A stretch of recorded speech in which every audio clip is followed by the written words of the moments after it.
As you consider your future, I'd like to bring your attention to the act of pursuing. My name is Tatum Hennig.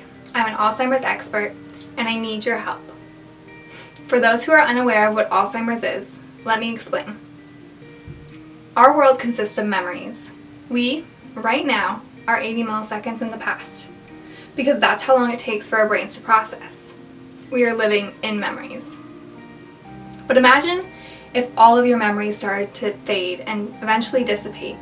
You'd be left with nothing, and nothing is not nearly enough. This is what Alzheimer's disease does. It takes away everything that you can hold on to. The mind is stolen by this disease. Our memories are like a box of chocolates, and Alzheimer's is like the sweet tooth that takes them all away, piece by piece. There are 6.9 million people in Washington, 316.1 million in the United States, and 7.1 billion in the world.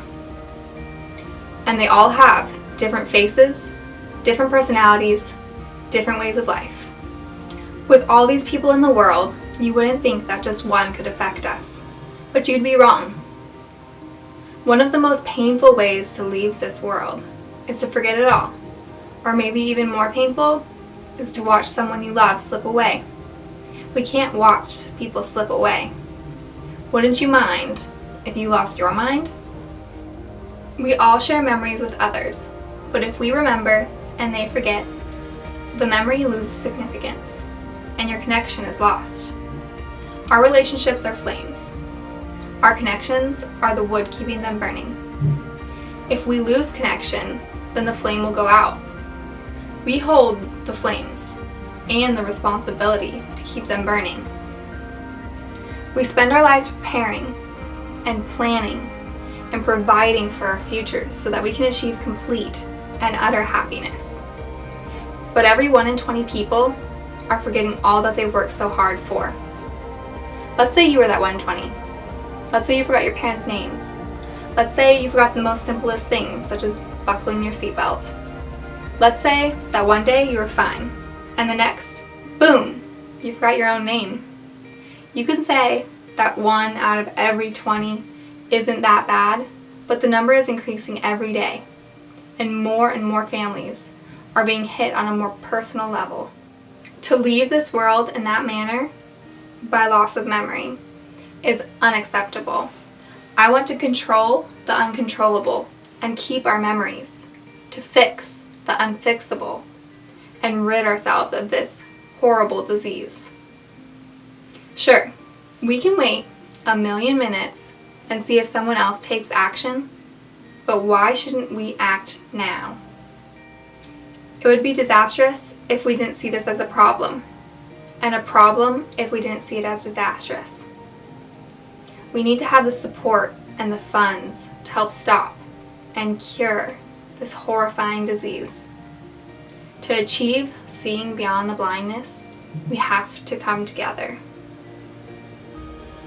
Our brains need to come together and find a solution. Our future is capable, our eyes ready. The hope that we will ignite will sing to others and inspire them to also take a stand. By supporting the fight against Alzheimer's, we are bringing back a voice to those diagnosed and their inaudible cries. Oscar Wilde, Irish writer and poet, said, "To live is the rarest thing in the world. Most people exist. That is all." I'd like to think that I'm living. I'm sure we'd all like to think that we're living. But if all we have ahead of us is forgetting everything we've ever known, or watching our loved ones slowly deteriorate, what's the point? Why should we make memories if eventually we won't be able to remember them?